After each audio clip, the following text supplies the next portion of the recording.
Bonjour, donc aujourd'hui on va corriger l'exercice numéro 9. Alors dans cet exercice numéro 9, on me dit on réalise des expériences en laboratoire, donc je suis en train de lire, le liquide et du mercure. On note donc grand H égale 740 mm et petit h 1 égale 400 mm.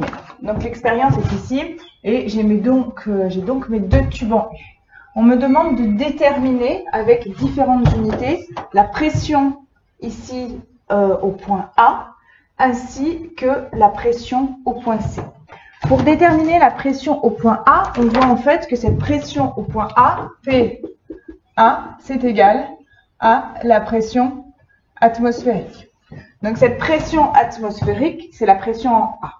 Je vais donc utiliser l'équation fondamentale de la statique appliquée à un fluide incompressible et on sait que P plus ρ Gz égale constante. Je peux appliquer cette équation fondamentale entre les points A et B, par exemple, pour pouvoir déterminer la pression en A.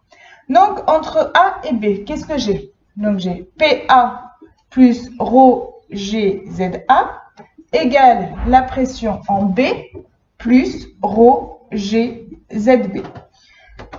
Je vais donc pouvoir déterminer la pression A. PA, c'est donc P en B plus ρG. Je peux faire directement ZB moins ZA. ZB moins ZA, je le connais. Je l'ai déterminé entre le point B et le point A. Ici, j'ai une hauteur qui est de 740 mm.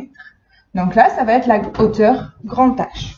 Donc, de plus, qu'est-ce que je sais? On me dit qu'en B, ici, j'ai du vide. Donc, si j'ai du vide en B, ça va vouloir dire que la pression en B égale 0. Je peux donc écrire mon équation. Donc, ça va faire 0 plus ρ, on me le donne dans l'énoncé 13 600 kg par mètre cube. Donc, 13 600. Multiplié par G, l'accélération de la pesanteur, ici on me donne 9,81 mètres secondes moins 2, multiplié par ma hauteur, ZB moins ZA, c'est 740, et donc le tout en mètres, donc 10 moins 3 mètres. Tout ceci me donne, alors je lis, 98 727 pascal. 98 727 pascal. Si je veux déterminer cette pression ou exprimer cette pression en bar, ça me donne quoi? 0,887 bar. Je peux également exprimer cette information, donc ce résultat-là, en millimètres de mercure. Qu'est-ce que j'ai comme équivalence?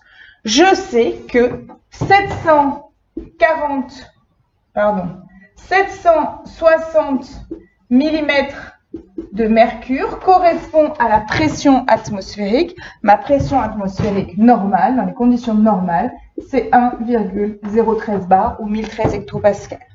Donc, ici, je peux, avec un produit en croix, me dire que ici, ces 0,987 bar correspondent à peu près à 740 mm de mercure.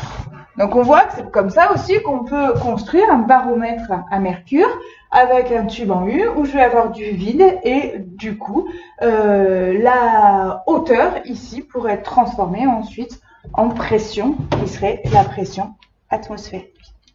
Maintenant je vais chercher à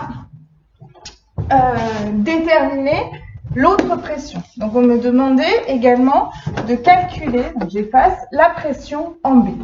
Donc, en C plutôt. Donc, ma pression en C, ici, ça va être égal à quoi? Et bien maintenant, je connais la pression atmosphérique en A. Donc, je vais pouvoir déterminer, toujours en utilisant l'équation fondamentale de la statique, je vais pouvoir déterminer entre A et C, ou exprimer entre le point A et C, cette équation fondamentale de la statique. Entre le point A et C, qu'est-ce que ça va me donner? Donc, PA plus ρGZA égale PC plus ρGZB. ZC. J'ai donc pression en C, c'est ce que je cherche, c'est la pression en A, plus rho G, ZA moins ZC. Attention ici, ZA moins ZC, ben finalement c'est quoi? C'est moins petit h 1. La pression A, je la connais, ZA moins ZC, je le connais, rho je connais, G, je connais. Donc la pression en A, on va l'exprimer, donc ici, elle est exprimée en Pascal. On l'a déterminée tout à l'heure, ça vaut 0,887, 987 10 puissance 5 Pascal, plus rho 13600 fois 9,81 fois moins, on l'a dit, H1 400, 10 moins 3. Et donc, je vais obtenir ici une pression qui va valoir 0,453. Alors, moi, j'ai ça, 0,453 bar, ce qui me fait 0,453 10 puissance 5 Pascal. Et si, toujours, je réutilise l'équivalence entre la pression atmosphérique et les millimètres de mercure, je vais donc avoir 340 millimètres de mercure. Ça, je l'obtiens toujours avec 760 millimètres de mercure égale, correspondent plutôt à 1,013 10 puissance 5 Pascal ou 1,013 bar. Voilà pour la correction de cet exercice numéro 9.